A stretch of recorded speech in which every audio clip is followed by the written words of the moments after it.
So, good day, Sir Gumbok. Good day, classmate.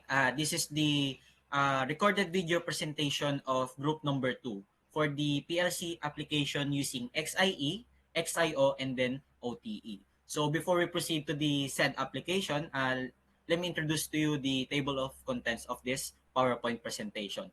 So, list of members, brief discussion about XIC, XIO, and then OTE. Then the PLC application using XIO, XIC, and then OTE, and then the list of components that will be used for the said application, and then how does the system will work on that specific application or for that specific PLC application. So here are the members of this group. May I call on Mr. Edmond Jimenez, Alan Pulga, Mr. Eric Reyes, Mr. Simbaon, which is me, and then last but not the least is Mr. Eldrick John Velez. So, open your cam guys para makita tayo ni sir and then makita din tayo nating mga classmate na tayo yung nandito sa ano. So, ayun po. You can turn off your camera na rin due to instability ng internet connection po. So, for the next slide, may I call on Mr. Edmond Jimenez to discuss or to have a refreshment lang about sa XIC, XIO, and then OTE. So, Mr. Edmond Jimenez, the floor is yours. So, good day, sir. So, before anything else, recall muna natin ulit what is XIC, XIO, and OTE. So, for the first one, XIE, or examine if close, one of the primary instruction used in ladder logic programming for programmable logic controllers, or PLCs, is the XIC, commonly known as the examine if close command. If there's a contact, it will be true and false if there's none. So, bale dito, may kita po natin siya sa left side ng ating ladder rung kapag nagkakaroon tayo ng hands-on activity. And dito din sa XIC, 0 represents or equal to false while 1 is equals to true. True naman daw if there's an contact, while false naman if wala. And usually, yung mga devices niya is start, stop, push button, selector switch, limit switch, proximity switch, light, and internal bit. And mamaya, malalaman din natin kapag diniscuss na nila ng mga groupmates ko kung ano yung gagamitin dito sa application namin. So, next one po. XIO or examine if open. One of the primary instruction used in ladder logic programming for programmable logic controllers or PLC is the XIO, commonly known as the examine if command. If there is no contact, it will be true and false if there's in contact. So dito, kung kanina sa XIC, there is an contact kapag true and no contact naman if false. So dito sa XIO, kabaliktaran lang. Bale, sa XIO, there is no contact kapag true and there's contact naman if false. So same lang din naman sila ni XIC na mga devices. Pero take note lang kasi most importantly yung symbols nila. It doesn't define kasi whether it is a normally open and closed contact. Next po. So OTE naman or output energize. OTE is one of the building blocks of a ladder diagram. The OTE blocks implements the OTE ladder logic instruction. The blocks examine the state of the rung condition in and sets or clears the operating tag data bit. If rung condition is true, the block sets the data bit to true. So sa sa OTE natin, medyo iba siya sa XIC and XIO. Para siyang nag-ooperate as a relay coil and nagbibigay din siya ng signal sa PLC natin to turn on or off the output. Dito sa OTE, output is 0 if yung rung natin is false, while 1 naman if yung rung natin is true. And to further discuss the topic, let us call on again Mr. Job Anthony Simbaon.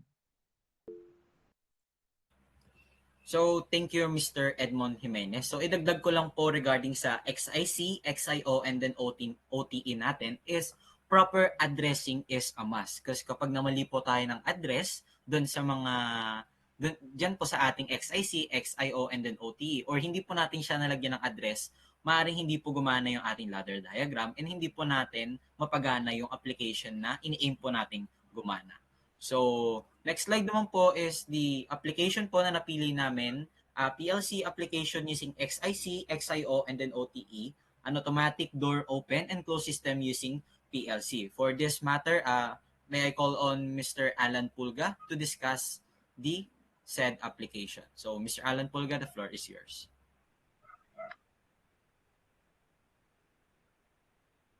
Now, in this part, I will be giving brief description for the um, chosen application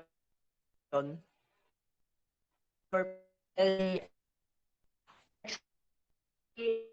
XIO and E. It involves RX Logic Garage Control System. So, wherein in the system, it is somewhat similar to the jogging control of the motor connected to the garage door.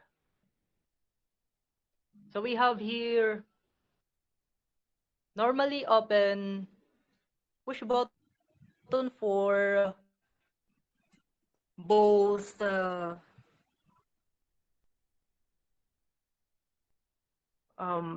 open door and closed door control.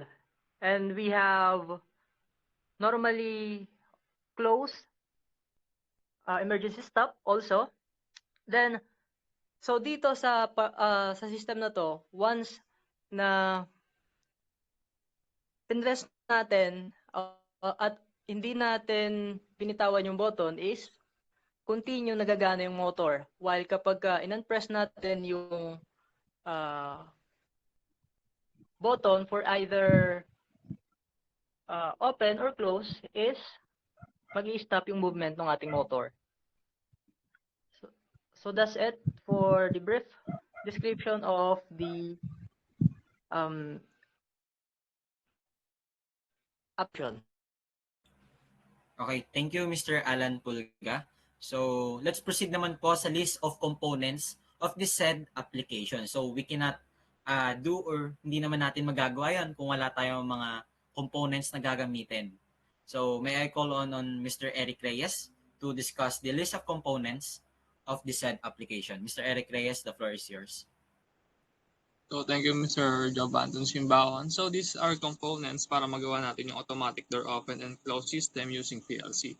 So, our component is limit switch, normally close push button, normally open push button, indicator light, reversible motor, programmable logic controller or PLC, and connecting wires.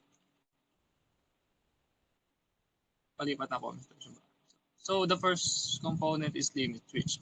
So limit switch are used to detect the presence or absence of an object.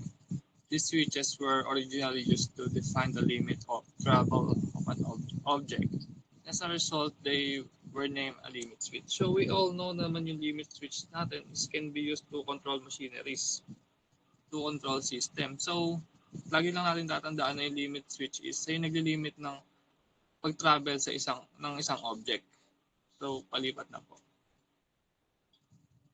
So the next components natin is yung normally closed push bottom and normally open push bottom.